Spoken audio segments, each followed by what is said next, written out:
Septic tank में डूबने से हुई 2 मासूम की मौत से आक्रोश में कांग्रेस, लापरवाह व्यवस्था के खिलाफ किया जंगी प्रदर्शन।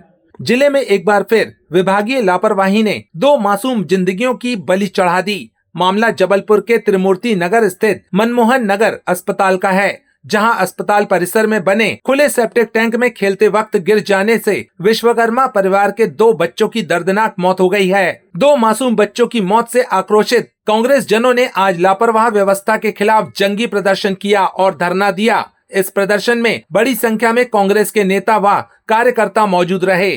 प्रदर्शनकारियों ने जमकर नारेबाजी करते हुए अस्पताल प्रभारी को हटाने और रोगी कल्याण समिति को भंग करने की मांग कर रहे थे। शहर कांग्रेस अध्यक्ष सौरभ शर्मा ने आरोप लगाया कि अभी तक इस पूरी लापरवाही पर किसी भी बड़े विभागीय अधिकारी ने अपनी चुप्पी नहीं तोड़ी। हालांकि अस्पताल कैंपस के सुपरवाइजर को निष्कासित कर मामले से पल्ला झाड़ने का काम किया गया है, लेकिन इतने बड़े अस्पताल में इस हद दर्जे की लापरवाही पर पूरा प्रशासनिक अमला लीपापोती में जुटा हुआ है। प्रदर्शन की सूचना पर सीएमएचओ संजय मिश्रा और पुलिस अधिकारी मौके पर पहुंचे और उचित कार्रवाई का आश्वासन दिया। कांग्रेस जनों के उग्र तेवरों को देखते हुए तत्काल प्रभाव से प्रभारी का तो ट्रांसफर कर दिया गया और रोगी कल्याण समिति के संबंध में भी ठीक निर्णय लिए जाने का आश्वासन दिया गया, जिसके बाद प्रदर्शन समाप्त हुआ। इस मामले में वरिष्ठ पुलिस अधिकारियों का कहना है कि इस घटना से जुड़े हर एक पहलू की बारीकी से जांच की जा रही है। प्रथम दृष्टया अस्पताल प्रबंधन की लापरवाही को लेकर पुलिस द्वारा पूछताछ की जा रही है। वहीं उपरोक्त घटना को लेकर वास्तविक तौर पर कौन जिम्मेदार है, इस बात का खुलासा जाँच के बाद ही हो पाएगा। देखिए, कल जो दिल दहलाने वाली घटना हुई है, उस घटने में 2 बच्चों की मौत हो जाती है और उनकी मौत की कीमत तय कर दी जाती है। समय पूर्व उनको यहाँ से अलग कर दिया जाता है और संभवतः मेरे को लगता है आज उनका दाह संस्कार भी हो चुका होगा, सब क्रियाक्रम हो गया होगा। जवाबदारी कोई की तय नहीं करी गई। उस मामले को कैसे लीपापोती करके उसको शांत कर दिया जाए, उस बात पे पूरा प्रशासनिक तंत्र लग गया। जब हमारे कांग्रेस के साथी यहाँ पर उस बात के लिए आए तो आनन फानन में एक स्वास्थ्य कर्मचारी को जवाबदार ठहराते हुए उसको सस्पेंड कर दिया जाता है। लेकिन यहाँ के जो प्रभारी हैं उनकी कोई जवाबदारी नहीं, सीएमएचओ साहब की कोई जवाबदारी नहीं, कलेक्टर की कोई जवाबदारी नहीं, इस प्रदेश के मुख्यमंत्री की कोई जवाबदारी नहीं।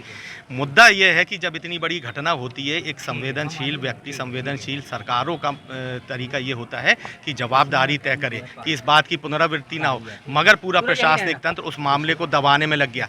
अभी तक कोई भी जवाबदार आदमी के ऊपर इस बात की जवाबदारी तय नहीं करी गई है कि ये घटना क्यों हुई। सीएमएचओ साहब यहाँ पर आए, वो बता रहे हैं कि जो प्रभारी है वो गजेटेड 2 ऑफिसर है, गजेटेड 3 ऑफिसर है, उसको निलंबित नहीं किया जा सकता। वो बात इस बात से बड़ी हो गई है कि 2 बच्चों की मृत्यु हो गई जो अपने घर के चिराग हो सकते थे। सीएमएचओ साहब उसकी जवाबदारी लेने तैयार नहीं। कलेक्टर साहब की तरफ से इस बात पे कोई बयान नहीं आया है और मुख्यमंत्री को तो इस बातों से कोई ख्याल रहता नहीं है। समूचे जबलपुर की जो स्वास्थ्य व्यवस्था है वो चरमराई है। यहाँ पर रोगी कल्याण समिति बनी है, उस रोगी कल्याण समिति में कौन कौन सदस्य हैं किसी को नहीं पता।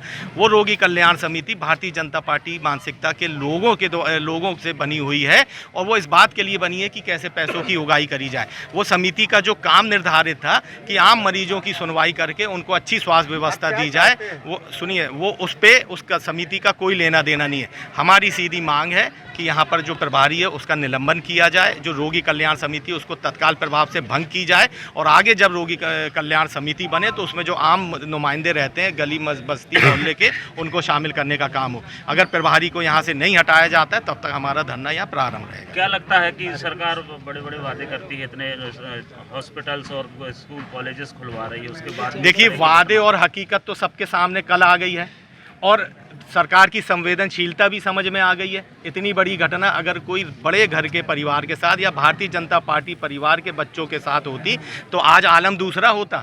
हम प्रभारी को हटाने की बात कर रहे हैं, इस जिले के कलेक्टर का ट्रांसफ़र हो गया होता अगर कोई भारतीय जनता पार्टी सरकार के परिवार के बच्चे के साथ ये घटना होती। साफ तौर पे इस प्रदेश सरकार के चलते आम गरीब बच्चों की, आम गरीब परिवार की जान की कीमत नहीं है, उसकी कीमत इतनी लगाई दी जाती है कि आनन फानन में मुआवजा देके उस बात को ठंडा किया जाए। ना प्रभारी पे जवाबदारी आए, ना सीएमएचओ साहब पे जवाबदारी आए, ना कलेक्टर पे जवाबदारी आए। वो जो गरीब स्वास्थ्य कर्मचारी है उस पे जवाबदारी तय करके उसको अलग करके अपनी जिम्मेदारियों से विमुख हो जाए। देखिए, आप सब भी अपनी आंखों से देख रहे हैं, आपके कैमरे भी कवर कर रहे हैं कि जिस अस्पताल में जनता की सुरक्षा के लिए, बच्चों की सुरक्षा के लिए जो उपाय किए जाने थे जिस तरह से सेप्टिक टैंक खुले पड़े हुए हैं और अभी आपने देखा जो सीवेज का एक और चेम्बर खुला पड़ा हुआ है, उसको ढाका काहे से गया है रातों रात पन्नी रख के, और आपने देखा उसको धंस भी गया वो। इसमें हम आप जैसा कोई भी व्यक्ति गलती से गिर सकता है, और ये दुर्भाग्य है, ये घटना दुर्भाग्यपूर्ण है कि हमारे राजेश भाई के जो परिवार, विश्वकर्मा परिवार के 2 बच्चे जो 9 साल और 12 साल के थे, वो काल कवलित हो गए। इस घटना से हमको सीखने की भी ज़रूरत है। इस घटना से हमको ये भी सीख लेनी चाहिए कि हमारे डॉक्टर्स जो हैं, उनकी जिम्मेदारी इलाज करने की है, लोगों की जान बचाने की है, या उनसे आप क्या चाहते हो कि वो सफाई व्यवस्था और वो देखने लगें। इसमें जो बड़ी गलती और बड़ी जिम्मेदारी है, मेरे मानना है कि सफाई जो कॉन्ट्रैक्टर है और साथ ही साथ जो एक सुरक्षा कॉन्ट्रैक्टर है, जिसके पास सुरक्षा की जिम्मेदारी प्रकाश ग्रुप जो है, जो ग्वालियर का है, जिसके सुरक्षा कर्मियों की जिम्मेदारी थी कि यहाँ पे कोई भी अनाधिकृत रूप से ना आए, पीछे बाउंड्री कूद के ना आए। अगर वो इस बात को रोक लेते कल, तो बच्चों को अगर रोक लिया गया होता और उनको कहा गया होता तुम्हारी बॉल हम दिलवा देते हैं, तो मुझे लगता है कल घटना टाली जा सकती थी। दूसरी बात है, जो सुरक्षा ठेकेदार है, साथ में सफाई ठेकेदार है, उसके द्वारा आपने देखा पूरी गंदगी है और चैम्बर्स खुले पड़े। अब बहाना क्या आता है कि वो लोहे के जो चैम्बर्स लगाए जाते हैं, लोहे के ढक्कन लगाए जाते हैं, वो चोरी हो जाते हैं। ये बहाना पूरे शहर में हर संस्थान में लिया जाता है।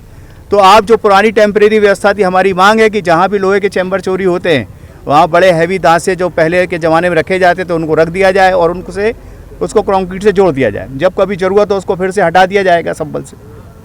लेकिन ये घटना से अगर हम सबक लेते हैं तो भविष्य में इसकी पुनरावृत्ति ना हो। और जिस तरह से कल हमने माननीय मुख्यमंत्री से मांग की थी कि आप जो है उसमें कहीं ना कहीं परिवार के साथ खड़े दिखें, आपने, प्रदेश सरकार ने तो अपने तरफ से कोई व्यवस्था की नहीं। रेड क्रॉस जो जनता का पैसा, जबलपुर शहर की जनता जो रेड क्रॉस को देती है चंदे के रूप में, दान के रूप में, उसमें से आपने राशि दी है। मैं चाहता हूँ प्रदेश सरकार भी अपना, जो आप आम जनता और लाडली बहनों की बात करते हैं, बच्चों की सुरक्षा की बात करते हैं, तो माननीय मुख्यमंत्री जी, पैसे से किसी के जीवन का मूल्य नहीं निकाला जा सकता, और इतनी छोटी राशि से किसी परिवार का भला नहीं होना। उस परिवार में 2 ही बच्चे थे और दोनों मौत के घाट अभी काल कवलित हो गए। आज की तारीख में उस परिवार के पास और क्या जरिया है? कोई ज़रूरी नहीं कि उनको आप राशि दें, कहीं नौकरी दी जा सकती है, कहीं ना कहीं उनकी स्थायी व्यवस्था की जा सकती है। और हम सब लोग जो यहाँ पे खड़े हैं, सबकी संवेदनाएं उस परिवार के साथ है, दोनों बच्चों के साथ है। भविष्य में ऐसी घटना ना हो। अब मैं आपको कुछ ऐसी चीज़ें दिखाना चाहता हूँ जिस अस्पताल में राजनीतिक लोग कर रहे हैं। यहाँ पे आपने देखा होगा, जब अस्पताल शुरू हुआ था तब भी बहुत राजनीति हुई थी, नेताओं को बुलाया गया था। इतने बड़े बड़े नेता हैं, उन्होंने 15-15 लाख देने की घोषणा की थी उस समय। आप पुराना रिकॉर्ड निकालिएगा। अगर वो 15-15 लाख की राशि दे दी गई होती तो इस अस्पताल को, जो हमने कोरोना के समय शुरू हुआ, ये आज बहुत ही अच्छा बन गया होता। तो मध्य प्रदेश सरकार भी इस तरह के अस्पतालों में जो इस तरह की कमियाँ हैं, इनको ठीक करे। और ये जो अस्पताल है, इनके अंदर कोई भी हॉल या कमरा किसी भी राजनीतिक दल से जुड़े लोगों को उनकी गतिविधियों करने के लिए आवंटन ना हो या कब्जा ना हो, इसको हटाया जाए। ये मांग भी है, क्योंकि अगर डॉक्टर्स जो हैं इन राजनीतिक लोगों की सेवाओं में लगे रहेंगे, उनकी बैठकें कराते रहेंगे, उनके चाय पानी की नाश्ते की व्यवस्था कराते रहेंगे, तो वो अस्पताल में कब समय देंगे, वो इलाज के लिए मरीजों को कब समय देंगे? ये भी अपने आप में एक बड़ा प्रश्न चिन्ह है जो यहाँ बंद होना चाहिए, खासतौर से इस अस्पताल में। आज हम लोगों ने जो धरना दिया है, कल रात को एक हृदय विदारक घटना हुई, जिसकी जानकारी हमारे कांग्रेस के नेता प्रतिपक्ष अमरीश मिश्रा जी, भाई जतिन राज जी ने हम सबको पहुंचाई। और सुबह आगे जब हम लोगों ने इन सब चीज़ों को देखा तो हम लोगों को एक बार फिर छिंदवाड़ा की वो घटना याद आई, जिसमें सिरप में 22 बच्चे मारे गए थे, लेकिन जवाबदारी प्रशासन ने उसमें किसी ने तय करने की कोशिश नहीं की। अपराधी किसे बनाया गया? दवाई विक्रेता को और डॉक्टर को, जबकि 12 एजेंसियां जांच करती हैं किसी दवाई को करने के लिए। वैसे ही यहाँ पर जब हम लोग आकर देख रहे हैं तो प्रशासन उस बात के लिए अभी भी हम लोगों से बात कर रहा है कि जांच करेंगे, कल को बात करेंगे। हम लोगों का सीधा सा प्रश्न है कि अगर यहाँ पर खुला चैम्बर है या इधर पे कोई नकली दवाई बिकती है या किसी प्रकार की कोई घटना होती है, तो इसकी जवाबदारी किसकी है? आप जवाबदारी तय कर लें। जवाबदारी अगर सीएमएचओ की है, जवाबदारी कलेक्टर की है, जवाबदारी यहाँ के प्रशासनिक अधिकारी की है, उसका निलंबन करें और ये छोटे लोगों को फंसाने का काम बंद करें। और जो रोगी कल्याण समिति है, जिसमें अभी सीएमएचओ साहब से हम लोगों ने पूछा तो उन्होंने बताया कि यहाँ के बहुत सारे ऐसे लोग उसमें शामिल हैं जिन्हें वो जिम्मेदार मानते हैं। अगर वो जिम्मेदार है तो वो नैतिकता के आधार पर खुद ही इस्तीफा दे दें, और नहीं तो इन सब की जवाबदारी तय करें और रोगी कल्याण समिति को भंग करके उसमें कुछ ऐसे लोगों को समाहित किया जाए जो लोग यहाँ पर काम कर सकते हैं या जो लोग किसी विचारधारा से नहीं जुड़े हैं। हम लोगों की सीधी सी मांग है कि अगर यहाँ के प्रभारी को निलंबित नहीं किया जाता, रोगी कल्याण समिति को भंग नहीं किया जाता, तो हम लोग यहाँ पर बैठे। देखिए, कल शाम को करीब 5 साढ़े 5 बजे जो अपना सामुदायिक स्वास्थ्य केंद्र है, शहरी सामुदायिक स्वास्थ्य केंद्र मनमोहन नगर के कैंपस में पीछे की तरफ बाउंड्री वॉल के पास एक सेप्टिक टैंक था। उसमें पीछे से कुछ बच्चे कूदकर आए होंगे, शायद खेल रहे थे या जैसा भी था, और उसमें से 2 बच्चे उस सेप्टिक टैंक में गिर गए थे। उसमें दोनों बच्चों की मृत्यु हो गई। तुरंत सूचना प्राप्त हुई, सभी अधिकारी आ गए, नगर निगम ने आकर उस टैंक को खाली किया और बच्चों के शव को निकाला। बड़ी दुखद घटना है और इसके लिए हम लोगों ने जांच समिति भी बना दी है। एसडीएम भी एक अलग जांच कर रहे हैं उसमें, और शाम तक जांच रिपोर्ट कलेक्टर सर को प्रस्तुत करना है। उस आधार पर जो भी जिम्मेदार पाया जाएगा जांच में, तो उसके विरुद्ध कार्रवाई की जाएगी। सर, अभी इन्होंने देखा कि कुछ चैम्बर्स खुले हुए हैं, अभी भी खुले हुए हैं, और उनके ऊपर के ढक्कन जो है वो पीछे रखे हुए हैं। क्या उनको अभी रखने के बाद? देखिए, सेवा पखवाड़ा जो हुआ था 17 सितंबर से 2 अक्टूबर तक, उसमें नगर निगम को ये कार्य दिया गया था कि सभी स्वास्थ्य संस्थाओं की जो नालियां हैं उनकी सफाई उनको मशीन के द्वारा करनी है।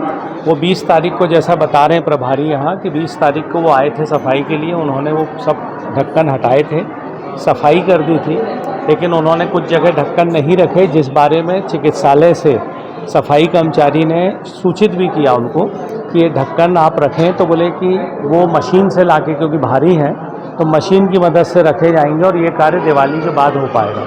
तो वो कार्य दिवाली के बाद होने वाला अभी तक हो नहीं पाया।